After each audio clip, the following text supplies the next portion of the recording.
House fire in Jefferson County. And Fox 2's George Sells is live at the scene in Imperial. Good morning, George. A little flare-up this morning. Yeah, Andy, a little bit of a flare-up we saw. And the murder of that Jordanian pilot at the hands of ISIS militants is weighing heavily on the minds of Illinois residents. This weekend in Chicago, Jordanians of all religions were invited to a vigil to honor 26-year-old Moat al-Qasasbeh. Qasasbeh was taken hostage in December after his plane crashed in Syria. Last week, terrorists put him in a cage and set him on fire. You're going to hear from a family spokesman and then religious leaders, both Christian and Muslim, who are condemning the acts of terror. They told me he's moved that vengeance that's in their hearts. Jordan is vowing to avenge Qasasbeh's murder. Jordanian fighter jets bombed ISIS militants in Iraq and Syria Saturday. And a Fox 2 follow-up now. A bizarre Lincoln County kidnapping case is getting international attention. 4 suspects are accused of orchestrating a kidnapping to teach a 6-year-old boy a lesson in stranger danger. Fox 2's Paul Shankman reports one of the suspects apparently took cell phone video of the terrified little boy. Well, they call these things... He wasn't too happy. I love it. The actors say they're going to keep it going, with Chris Evans visiting a Seattle Children's Hospital in his Captain America costume.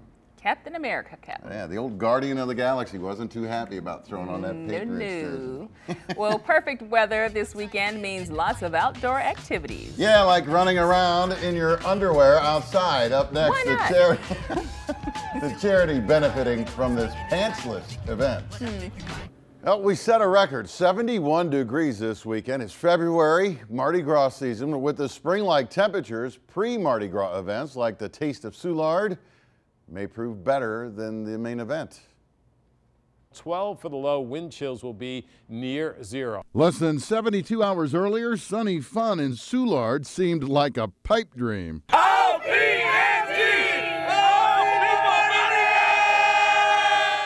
All right, we're in the gym. I got my jacket off. I got my sleeves rolled up. Arthur Shivers from Generation 3 Fitness, our fitness guru on Sunday mornings, is back. And I didn't want this to happen.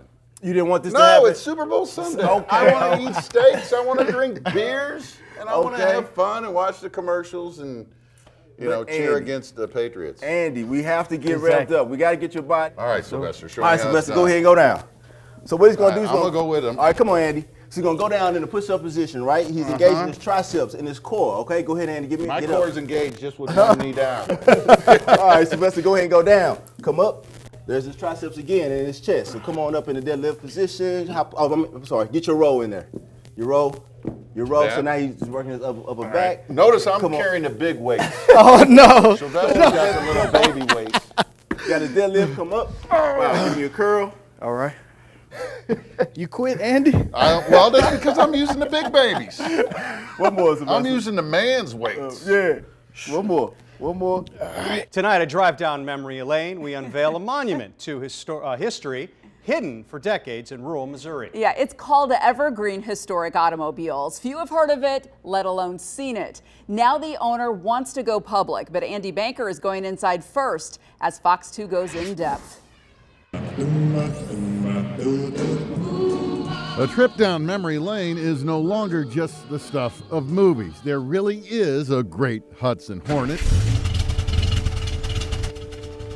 hidden about 150 miles southwest of St. Louis, just off Route 5 outside Lebanon, Missouri.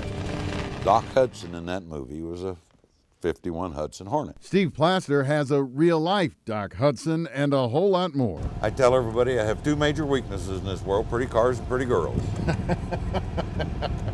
Well, which one do you like better? Well, my wife tells me that I can have all the cars I want. There are 3 acres of cars under roof in showrooms he calls car barns. People uptown every once in a while say, well, we're doing the Christmas parade and we need a convertible. Do you have a convertible? Well, I say, what color?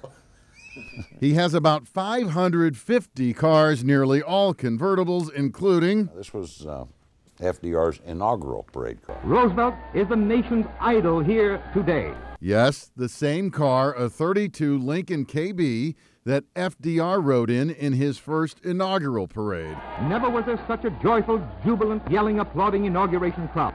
They only built 468 Model J Duesenbergs. And Plaster is a walking encyclopedia on everything here. 31 Chrysler Model CG Imperial, one of only 39 made. 35 Pierce Arrow. The yellow one is a Kissel Goldbug. This is one of only 3 left in the world. This was Sam Snead's car. Sam Snead, the golfer. Right. This car came from Alan Jackson's personal collection, country western singer. He has cars once owned by Rod Stewart and Michael Douglas and every body style of Corvette ever. Before the Batman movies, there was the Batman TV show. Plaster has one of the Batmobiles. The Shaggin' Wagon from the movie Dumb and Dumber is his. An employee's son took it to the prom. Come on, baby. All the cars run. He says it seems a shame to keep it all hidden anymore. The cars, their stories, his story. Can you turn right? I can do that. Turn. That's not easy, but I can do it.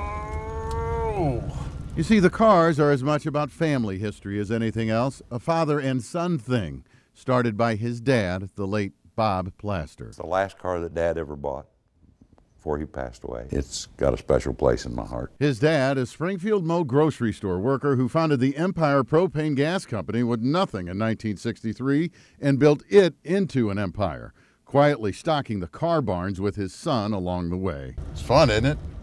It's a lot of fun. I love the old cars. He says he doesn't know the car's total worth and doesn't want to.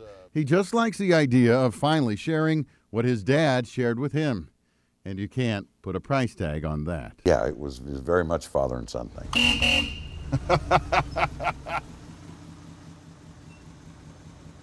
Aren't they awesome? Steve Plaster says this all started in the 70s when his father vowed never to drive a small car. He bought 2 Lincolns, 2 Cadillacs to last him the rest of his life. He built a barn to store them in. Plaster now buys and sells cars around the world. He's going to start offering public tours by appointment. There's also a new banquet center.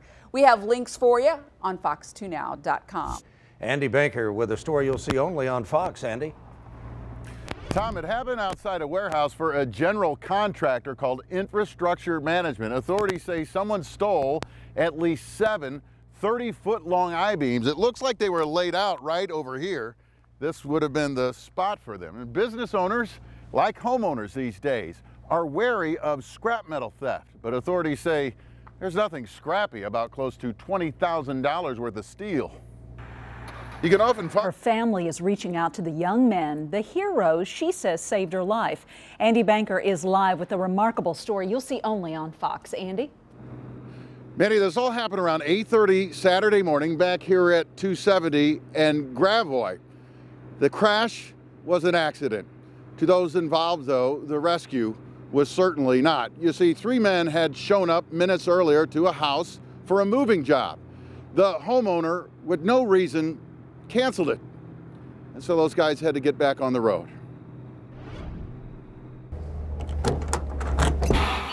It's a miracle in a sense. It was because of the canceled move that Brandon, and Daryl were back on the road. There when they needed to be. Right behind 22-year-old Jessica Appenbrink when she went off 270, overturned, and hit the bluff. No brakes or nothing. They slowed down and hit a guardrail, full speed, flipped up, and ended up on the side of the road upside down. I saw a fire, and that's whenever I screamed fire. When I was sprinting back, I actually didn't even know how to actually squeeze it or anything. Saw the pin, whipped it out. Smoke and flames were coming from the engine. Oil was leaking on the passenger side. He put out the fire. A lifeless Jessica was trapped behind the wheel. And that's whenever I stuck my head and I gave her 4 rescue breaths. And that's whenever her pulse came back. Firefighters had to cut the mangled wreckage to get her out. Later that day, Brandon Hausler couldn't shake the images. I kept thinking of her, and that's why I ended up going up to the hospital and seeing her. So I left her a flower and a note. I'm writing this letter because my crew and I were at the scene. I do not know you, but I have faith that you can pull through this. Stay strong and keep God close to you. And then maybe 15 minutes later, her mother called me saying thank you. He then called me back and asked if it was okay to come see her. And my response was, you just saved my daughter's life. You are more than welcome to come to the hospital and see my daughter. I believe in acts of God. She didn't have 4 or 5 minutes. They saved her life. Jessica has broken bones in her face, a broken collarbone, but her internal bleeding has now stopped. And you guys saw the car. In 2 days since the accident that could have taken her life, she has gone from critical condition to satisfactory condition at St. Anthony's tonight.